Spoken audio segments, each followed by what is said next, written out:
بسم اللہ الرحمن الرحیم۔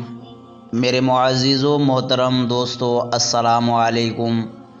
دوستو، پرانے وقتوں کی بات ہے، کسی ملک میں ایک بادشاہ رہا کرتا تھا جو ظالم اور عیاش طبیعت کا مالک تھا۔ ہر رات ایک کنواری دوشیزہ کے ساتھ رات گزارتا۔ بادشاہ ہونے کے ناطے اسے دنیا کی تمام آسائشیں حاصل تھیں، مگر وہ پھر بھی بے چین رہتا تھا۔ کہیں بھی اسے سکون میسر نہ آتا۔ وہ ہر وقت سکون کی تلاش میں مارا پھرتا تھا۔ وہ نجومیوں سے اس کا حل معلوم کرتا۔ کوئی اسے بتاتا کہ بادشاہ سلامت کو شکار پر جانا چاہیے، کوئی کہتا کہ خوبصورت عورتوں کے پہلو میں رہا کرو، کوئی اسے کہتا کہ عیش و عشرت کے ساتھ بے فکر ہو کر جینے کی کوشش کرو، کوئی طرح طرح کے مشورے دیتا، مگر بادشاہ کے دل کو چین نہیں آتا تھا۔ وہ تمام آسائشوں کے باوجود سکون کی تلاش میں مارا پھرتا تھا۔ ایک دفعہ کا ذکر ہے کہ بادشاہ کو اپنے سپاہیوں کے ساتھ شکار پر نکلنا ہوا تھا کہ راستے میں اسے ایک ہرن دکھائی دیا۔ بادشاہ کو وہ ہرن بہت پسند آیا۔ بادشاہ اس ہرن کو شکار کرنے کا سوچنے لگا۔ بادشاہ اس ہرن کو شکار کرنے کے لیے اس کے پیچھے بھاگنے لگا۔ بھاگتے بھاگتے ہرن بادشاہ کو ایک ویرانے میں لے گیا۔ یوں بادشاہ اپنے سپاہیوں سے بچھڑ گیا۔ اسی ویرانے میں چلتے چلتے بادشاہ کو ایک غار دکھائی دیا۔ بادشاہ اس غار میں داخل ہو گیا۔ غار میں ایک سمت سے آواز آ رہی تھی۔ بادشاہ اس آواز کی طرف بڑھا تو ایک بزرگ اور ان کی بیٹی دکھائی دی۔ وہ بزرگ اپنی بیٹی سے کچھ کہہ رہا تھا۔ بادشاہ چھپ کر اس بزرگ کی باتیں سننے میں مشغول ہو گیا۔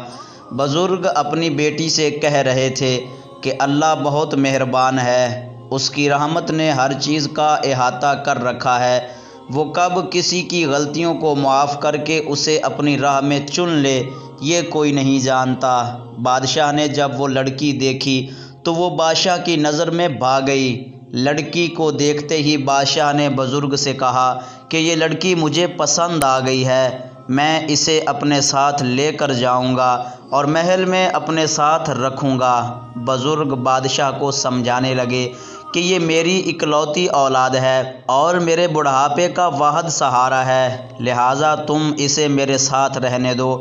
مگر بادشاہ نے بزرگ کی ایک نہ سنی اور لڑکی کو اپنے ساتھ محل لے گیا۔ بادشاہ نے محل میں پہنچتے ہی اپنے خادم خاص کو حکم دیا کہ اس لڑکی کو آج رات ہی تیار کر کے بادشاہ کی خلوت خانے میں پیش کیا جائے۔ چنانچہ حکم کی تعمیل کرتے ہوئے اسی رات کو اس لڑکی کو تیار کر کے بادشاہ کے حرم خانے میں بھیج دیا گیا۔ بادشاہ نے جب اس لڑکی کو دیکھا تو کہنے لگا، میں نے آج تک جتنی بھی حسین لڑکیاں دیکھی ہیں، تم اس میں سے سب سے زیادہ حسین ہو، تمہیں دیکھ کر مجھے سکون مل رہا ہے۔ یہ سن کر لڑکی کہنے لگی، بادشاہ سلامت، اگر اجازت ہو تو ایک بات کہہ سکتی ہوں۔ بادشاہ نے کہا کہ اجازت ہے۔ لڑکی نے کہا کہ میں ہر نماز اپنے وقت پر ادا کرتی ہوں، آج میں نے ابھی تک عشاء کی نماز نہیں پڑھی تو یہ میری نماز رہ جائے گی اور اس کی وجہ سے آپ کو دوہرا عذاب ہوگا، کیونکہ ایک تو آپ نے خود نماز ادا نہ کی اور نہ ہی مجھے نماز ادا کرنے دے رہے ہیں۔ اگر آپ مجھے نماز ادا کرنے دیں تو ہو سکتا ہے کہ اللہ آپ کے دل کو ہمیشہ کا سکون عطا کر دے۔ بادشاہ نے کہا کہ تم کیا چاہتی ہو؟ لڑکی نے بادشاہ سے کہا کہ میں ایک بار نماز ادا کر لوں، پھر جو آپ کا دل چاہے وہ میرے ساتھ کر لینا۔ بادشاہ نے لڑکی کی پیشکش کو قبول کر لیا۔ لڑکی نے وضو کیا، نماز پڑھی اور اللہ کے حضور دعا کرنے لگی کہ اے اللہ، تو جانتا ہے کہ مجھے آج تک کسی نامحرم نے چھوا تک نہیں، لہٰذا تو میری اس بادشاہ سے جان چھڑوا۔ لڑکی نماز میں مشغول تھی تو بادشاہ بستر پر ہی لیٹ گیا۔ لڑکی کا انتظار کرنے لگا اور وہیں بادشاہ کو نیند آ گئی۔ لڑکی جب واپس آئی تو اس نے دیکھا کہ بادشاہ سو گیا ہے۔ وہ چپکے سے وہاں سے نکلی اور محل سے باہر آ گئی۔ بادشاہ نے اسی رات خواب میں اس لڑکی کو دیکھا کہ وہ لڑکی محل میں کچھ تلاش کر رہی ہے۔ بادشاہ نے خواب میں ہی اس سے پوچھا کہ تم کیا تلاش کر رہی ہو؟ تو وہ کہنے لگی میں ہرن تلاش کر رہی ہوں۔ بادشاہ نے جب یہ سنا تو غصے سے چلانے لگا کہ محل میں ہرن کہاں سے آ گیا؟ ہرن تلاش کرنا ہے تو جنگل میں جاؤ۔ لڑکی بادشاہ کی بات سن کر کہتی ہے اگر ہرن محل میں نہیں مل سکتا تو سکون قلب بھی محل میں بیٹھ کر نہیں ملا کرتا۔ آسائشات میں زندگی گزار کر، لوگوں پر ظلم و جبر کر کے، دوشیزاؤں کے پہلوں میں رات گزار کر، عیاشیوں میں دن رات ایک کر کے، اور عیش بھرے کھانے اور مشروبات پی کر رب کو نہیں پایا جا سکتا۔ اگر رب کو پانا چاہتا ہے تو جا جنگل میں جا، وہاں تجھے رب ملے گا۔ جا، وہ تیرے انتظار میں ہے، اسے پا لے۔ ایسا نہ ہو کہ کہیں دیر ہو جائے اور موت تجھے آن پکڑے۔ یہ باتیں سن کر بادشاہ لڑکی کو بلانے کی کوشش کرتا ہے مگر لڑکی غائب ہو چکی ہوتی ہے۔ بادشاہ کی آنکھ کھلتی ہے، وہ ادھر ادھر نظر دوڑاتا ہے، اسے لڑکی کہیں نظر نہیں آتی۔ وہ پورے محل میں لڑکی کو تلاش کرواتا ہے، لڑکی کا کوئی سراغ نہیں ملتا۔ اب بادشاہ محل اور دولت کو لات مارتا ہے اور جنگل کی طرف نکل جاتا ہے۔ بادشاہ بہت تلاش کرتا ہے مگر اسے وہ لڑکی اور بزرگ دوبارہ نہیں ملتے۔ ایک دن بادشاہ یوں ہی پھر رہا ہوتا ہے کہ اسے جنگل میں وہی بزرگ نظر آتے ہیں۔ اب بادشاہ بھی بالکل کسی فقیر کی طرح نظر آتا ہے۔ بادشاہ فقیر سے کہتا ہے کہ آج سے کچھ سال پہلے جب میرے پاس محل تھا، دولت کے انبار تھے، دوشیزائیں تھیں اور طرح طرح کے کھانے میسر تھے، مگر میرے پاس سکون نہیں تھا۔ آج ایک وقت کی روٹی نہیں ملتی، ایک وقت کی روٹی ملتی ہے تو دوسرے وقت کا فاقہ کرنا پڑ جاتا ہے۔ میرے پاس پہننے کو جوتا بھی نہیں ہے، لیکن اب میرا دل مکمل پرسکون ہے اور میں مطمئن اور خوش و خرم زندگی گزار رہا ہوں۔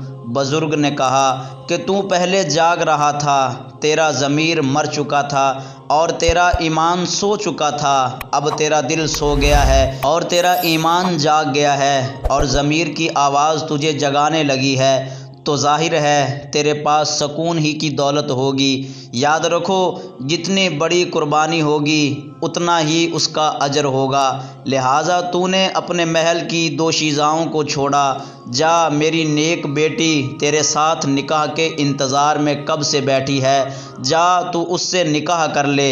یہ سن کر بادشاہ بہت خوش ہوا اور اس لڑکی کے ساتھ اپنے وطن واپس لوٹ گیا اور عام لوگوں کی طرح زندگی گزارنا شروع کر دی۔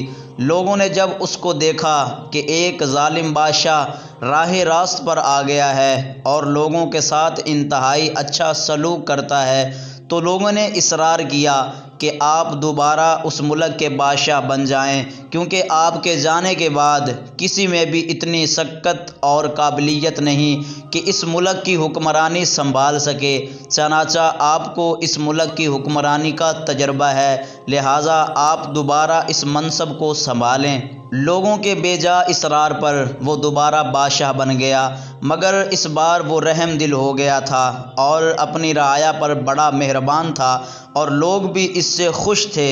ایک رات بادشاہ نماز ادا کر کے اور اللہ کا شکر ادا کر کے کہنے لگا کہ میں کتنا خوش نصیب ہوں کہ مجھے دوبارہ حکومت ملی، آخر میں نے ایسی کون سی نیکی کی ہے؟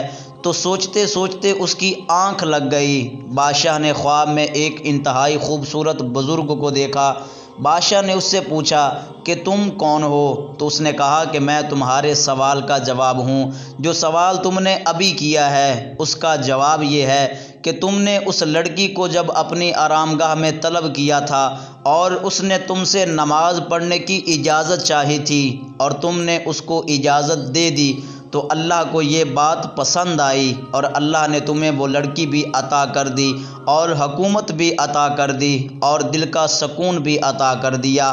تو معزز خواتین و حضرات، قرآن کریم ہمیں بتاتا ہے کہ انسانی قلب کا سکون اور آرام اللہ کی یاد میں ہے۔ پروردگار عالم کے ذکر سے دل کو قرار ملتا ہے اور بے سکونی کا احساس ختم ہوتا ہے، ظلمتوں کا خاتمہ ہوتا ہے۔